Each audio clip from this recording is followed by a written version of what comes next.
আসসালামু আলাইকুম। আমরা এখন কেনাকাটার জন্য বের হইছি। আসলে কিসের জন্য কেনাকাটা করতে যাচ্ছি সেটা এক্সপ্লেন না করলেই নয়। একটি পরিবারের মেইন কর্তা যিনি ছিল বছরখানেক আগে তিনি মৃত্যুবরণ করে। তার মৃত্যুবরণে পরিবারটা গভীরভাবে শোকায়িত ছিল।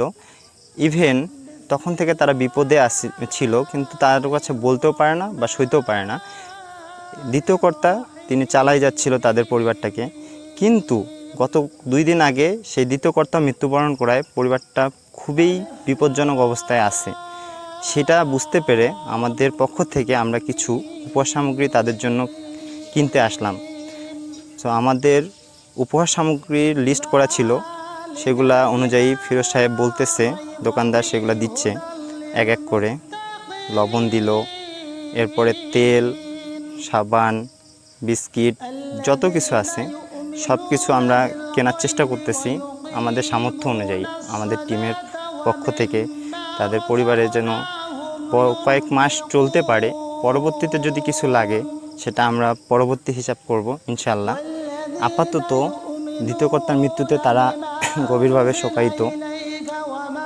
আমাদের লিস্ট অনুযায়ী বাজার দিচ্ছে দোকানদার, ইনশাল্লাহ দেখেও ভালো লাগতেছে, কিনতেও ভালো লাগতেছে যে আমরা কোনো এক পরিবারের জন্য কিছু একটা করতে পারতেছি, আমাদের টিমের পক্ষ থেকে করতে পারতেছি, এটাই অনেক আনন্দের বিষয়। আমাদের ফিরোজ সাহেব আবার কাঁচা বাজারের জন্য কাঁচা বাজারে আসলাম ইনশাল্লাহ। পেঁয়াজ নেওয়া হইলো, তারপর মরিচ নেওয়া হচ্ছে, এভাবে কিছু কাঁচা বাজারও নেওয়া হয়েছিল সেগুলো আসলে।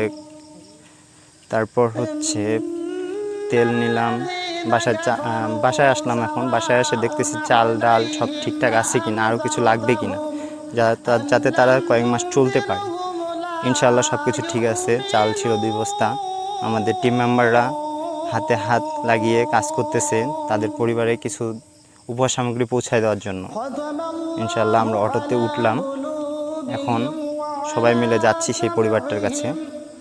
পরিবারটার নাম আমি উল্লেখ করতে চাচ্ছি না, এই কারণে তাদের উল্লেখ করার জন্য তারা মানা করছিল। আসলে তারা উপহার নেওয়ার মতো লোক ছিল না, তাদের সচ্ছল পরিবারই ছিল। 2 কর্তার মৃত্যুবরণে তারা অসচ্ছল হয়ে গেছে, বিপদে পড়ছে, সেটা মানুষকেও বলতে পারতেছে না। তার জন্য আমাদের টিমের মেম্বাররা সেগুলো তাদের সাথে কথা বলে আমরা নিজেরাই আমাদের নিজেদের উদ্যোগে আমরা কিছু উপহার সামগ্রী নিয়ে আসলাম। আমাদের টিম মেম্বাররা হাতে হাত মিলিয়ে কাজ করতেছে। সেই পরিবারে 2টি অবশ্য যম সন্তান আছে। এই যম সন্তানদের দেখলে অনেক মায়া লাগে। আসলে তারা কিভাবে পরবর্তীতে তাদের জন্য কে কী নিয়ে আসবে, কিভাবে তারা চলবে, এই জিনিসটা দেখতেই খুব কষ্ট লাগতেছে। আসলে আমাদের মাহমুদুল সাহেব অবশ্য বাচ্চাদের সাথে একটু খেলতেছে। বাচ্চাদের মুখে কখনো কান্না দেখি নাই আমি, তারা সবসময় হাস্যোজ্জ্বল ছিল। এখন কি হবে তাদের, এই বিষয়টা নিয়ে আমাদের খুব খারাপ লাগতেছে। তারপর আমরা যতটুকু সামর্থ্য আমাদের, ইনশাআল্লাহ সেই অনুযায়ী আমরা চেষ্টা করব তাদের পরিবারের পাশে দাঁড়ানোর বা পাশে থাকার। সবাই তারা 2 জনে খেলতেছে, আমাদের টিম মেম্বারটা তাদের হাতে সব উপহার সামগ্রী পৌঁছায় দিল। ইনশাআল্লাহ আপনারা দেখতেই পারলেন। আমরা আর কি বলবো, মানে বাচ্চাদের দেখলেই মায়া লাগতেছে, প্রচুর মায়া লাগতেছে, আর কিছু বলার নাই আমাদের। তবুও আমরা যতটুকু সামর্থ্য হয় পরবর্তীতে, বাচ্চারা অবশ্য তার মা ও দাদির সাথে বসে আছে, এই যে তার দাদির সাথে খেলতেছে তারা সুন্দর করে।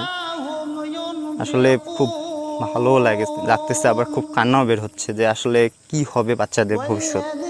আসলে তাদের এখন তো 2 কর্তাই নাই, তারা কি করবে সেই বিষয়টা নিয়েই আসলে খুব খারাপ লাগতেছে। আমাদের উপর সামগ্রী দেওয়া হয়ে গেল, অবশ্য আমরা বাচ্চাদের জন্য কিছু নিয়ে আসতে পারি না। পরবর্তীতে ছায়েম সাহেব আমাদের কেক নিয়ে আসলো বাচ্চাদের জন্য, তাদেরকে দিয়ে আমাদের চাচি উনি আমাদেরকে পান খাওয়াইলো আমাদের টিমদের। আসলে পানটা গ্রহণ না করলে অবশ্য উনি মন খারাপ করতো।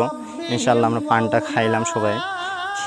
আমাদের ফিরোজ সাহেব বাচ্চাদের মুখে কেক দেওয়ার জন্য কেকটা খুলতেছে, আর আমাদের টিম মেম্বাররা পান নিচ্ছে, পান খাচ্ছে। অবশ্য ভালো লাগলো আলহামদুলিল্লাহ পরিবারটার পাশে থাকতে পেরে। এখন আমাদের টিম মেম্বাররা তাদের উপহার সামগ্রী পৌঁছে দিয়ে বারাসাত দিকে রওনা দিল।